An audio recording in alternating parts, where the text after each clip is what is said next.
I don't normally make back-to-back videos on the same bike, but the Schwinn Cutback has generated quite a few opinions. Most of you want one, others, well, not so much. In my review of the Cutback, I said that I believe this may be the best Walmart bike for the money.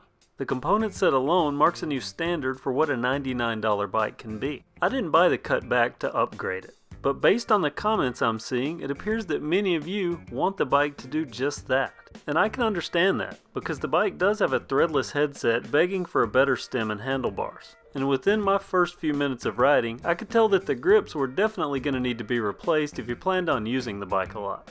And by $99 bike standards, the alloy wheel set's nice, but it does suffer from painted wheel plus rim brake syndrome. And many of you also pointed out that the bike would look better with black tires. I tend to agree. And you don't have to ride this saddle to tell that it's probably not all that comfortable. So the more I've looked at your comments, and the more I've looked at the bike, the more I've felt the urge to upgrade. And an easy place to start would be with those garbage grips. By the way, the left grip had an end cap hidden inside.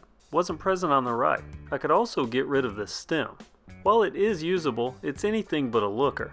Plus, I have a blue alloy stem that's been sitting unused. It fits perfectly on the threadless headset, and I think it may also look good on the bike. While I'm digging through my spare parts, what about the handlebars I took off the Hyper Carbon X? They're 1 inch wider than the factory bars that came on the Cutback, and I need new bars for this stem anyway. While I'm looting things off the Carbon X, how about the Shimano Easy Fire trigger shifters? They'll index perfectly with this bike's gearing. I can cap the bars off with the grips that I bought for the Carbon X. They didn't match the accents on that bike, but they're a perfect fit here. I can also use the Bontrager Sport saddle that's been sitting unused on the garbage pile that is the Pacific Evolution. And since I've gone this far, how about I try out the Wheelset off the Kent Road Tech? With everything on, for an unintended upgrade, this came together well. The bike now looks proper. The bars being 1 inch wider, they look like they belong. And the stem most certainly ups the overall aesthetic. I was pleasantly surprised as well with how well those silicone foam grips blended in with the green on the bike. And those Easy Fire trigger shifters should enhance the riding experience. Those shifters do have an integrated brake lever, which means I have black on the right and green on the left, but I think that totally works with this bike. As does the new wheel set.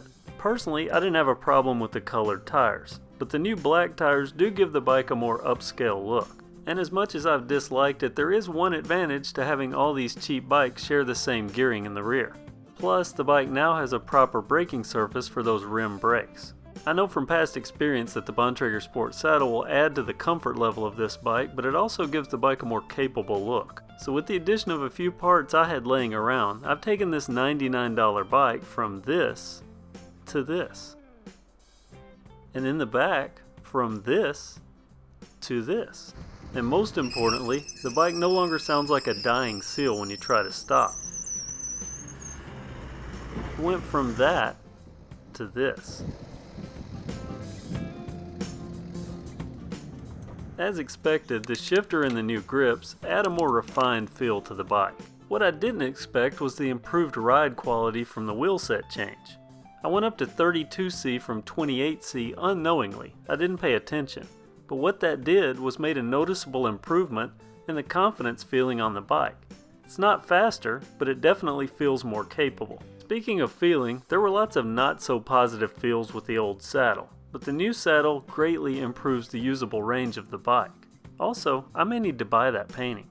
It goes without saying that adding better components to any bike should yield a better experience. The difference I feel here is the amount of easy improvement that can be had at the low price point, because I, like many of you, had these parts lying around. But even if I didn't, and I had to purchase them, the end result, I believe, is better than the sum spent. The moral of this story, at least as I see it, is that the Cutback is not only the best $99 Walmart bike, it's also the lowest entry point for having an upgradable bike that can, to a point, grow with you as your cycling needs advance. I know you've got opinions on this, so let me hear them. Post them in the comments section. What do you think about the modifications and the capabilities of the Schwinn Cutback? And now, for those of you that have stuck around this long. I know many of you have been trying to buy a Cutback, but they're currently sold out. I think they sold out not long after I posted my video. I hope I had something to do with that. For quite a while I've been looking for a worthy yet affordable Walmart bike to give away. I think the Cutback fits that bill, except for the whole out of stock thing. and the logistics involved in getting a bike to the winter. But I have an idea. I'll soon be giving away a $100 Walmart gift card that the winner can use to buy a cutback of their very own when they come back in stock. I'm still working on the details, but here's what you'll need to do if you're interested. Go to KevCentral.com and orient yourself with the site's navigation. Also, be sure to click join and submit your email. You'll also want to check the giveaway page regularly to see when new giveaways are active. And also, check out the blog, because the blog will have previews of upcoming videos as well as other important info. So stay tuned, because there's lots to come, plus the chance to potentially win a gift card to get your very own cutback. Thanks for watching and have a great day.